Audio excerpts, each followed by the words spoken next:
You there, what day is it today? It's Christmas Eve day. Good. Then I haven't missed it. It's my favorite line from an old traditional story called A Christmas Carol. And had Ebenezer Scrooge taken better care of himself, he would be 175 years old today.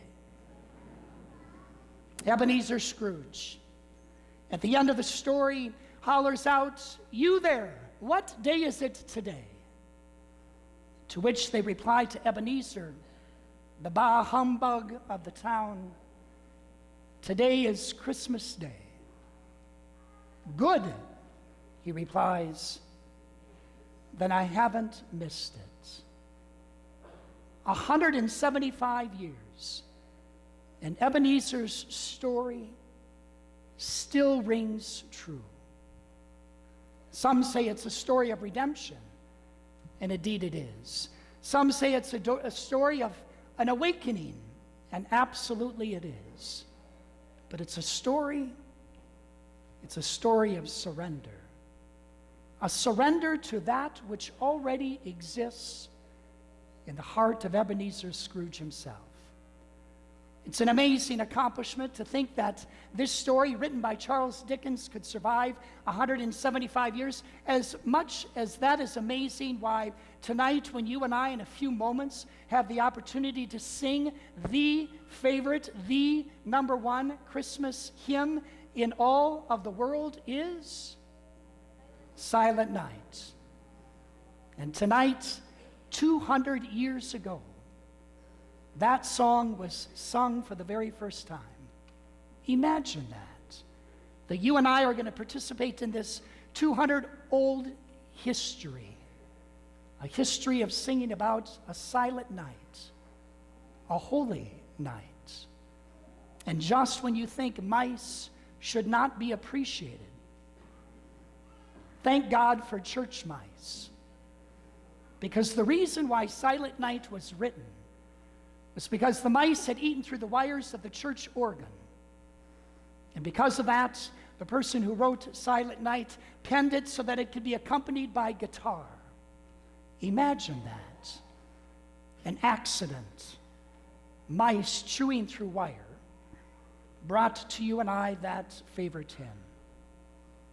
But back to that story of redemption, of awakening, of surrender. You see, Ebenezer Scrooge, he was given two gifts as a young man. The gift given to him by his sister Fanny, two gifts. One, a snow globe to remind him of the spirit of Christmas. The other, a music box that he and Fanny would share together, and that music box would remind them that no matter wherever their life would take them, they would always be together in a spirit of Christmas. And so even though Ebenezer Scrooge became hard and callous, and even though he became a bah humbug, he was indeed one who held tightly to the hope, to the promise, that everything that snow globe and that music box represented, the spirit of Christmas. So what is the spirit of Christmas? Well, my friends, it is this. The birth of Christ is what it's about, and the birth of Christ has changed our human agenda. How has it changed us? Well, it's changed us from pursuing a missing God to surrendering to a God that is always and everywhere present to us. Let me repeat that. You see, for decades, you and I have been convinced that we need to pursue a God who oftentimes in life we are convinced has gone missing. We are convinced that he somehow doesn't care, that somehow he's not listening, that somehow he is distant because oftentimes I'm told, Father Steve, why else then do we have all this craziness that is in the world today? And so we try to explain it, and so we're convinced that somehow God is missing, and we need to go in pursuit of the missing God, but that's not what Christmas is about. Christmas reminds us that God is always and everywhere present to us. We just need to surrender to that. And that's what happened to Ebenezer Scrooge. As 3 visitors came to him one night, the visitors called past and present and future. And those visitors reminded him of what one once was and what is now and what will be. And through those visitors, eventually, Ebenezer surrendered. He surrendered to that spirit of Christmas, which is the fact that indeed God is always and everywhere present to us. And Ebenezer began to realize that as these visitors would remind him of the gift of Bob Cratchit and his family, and the gift of the community in which Ebenezer lived, and the gift that you and I live in as well. A few weeks ago, I found myself making the mistake of going to Target when it was, during one of the busy shopping days. And as I was getting out of my vehicle in the parking lot, as I was heading into the store, there was a young lady whom I knew, and she was busy putting her bags, she had finished her shopping, into the back of her minivan. And I could hear her saying over and over again, and I didn't know if she was talking to somebody inside the minivan or if she was talking to herself. I think it was the latter. I love talking to myself because they always agree. But as she was talking to herself, she kept saying over and over again, "I'm not going to make it. I'm not going to make it. I'm not going to make it." And I walked by and I looked at her and I smiled and I said, "You are going to make it." And she brought her head out of the back of the minivan and she looked at me with a smile on her face, but a sternness in her eyes and a conviction in her heart. And she said to me, "Father Steve, I am not going to make it."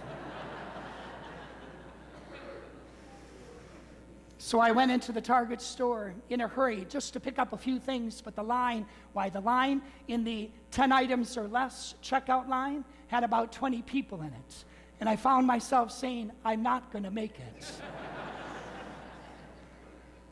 You see, that's our mentality, isn't it?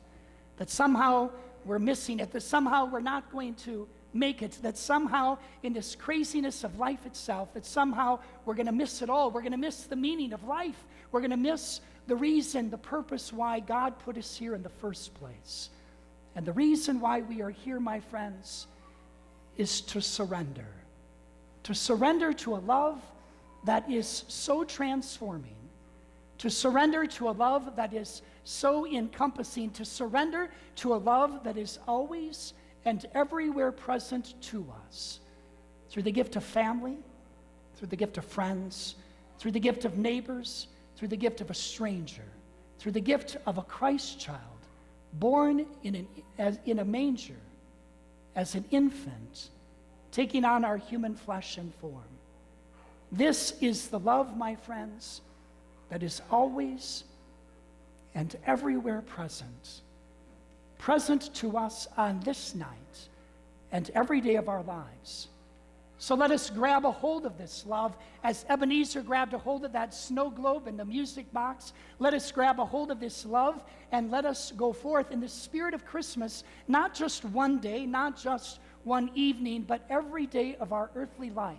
And let us believe in the spirit of Christmas that invites you and I to do one simple thing: surrender, let go, and allow the love of Christ and the love of God to come into our hearts this day through the cooing of an infant who invites us to experience life like we've never experienced it before.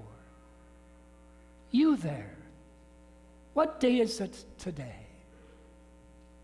It's Christmas. Good. Then we haven't missed it.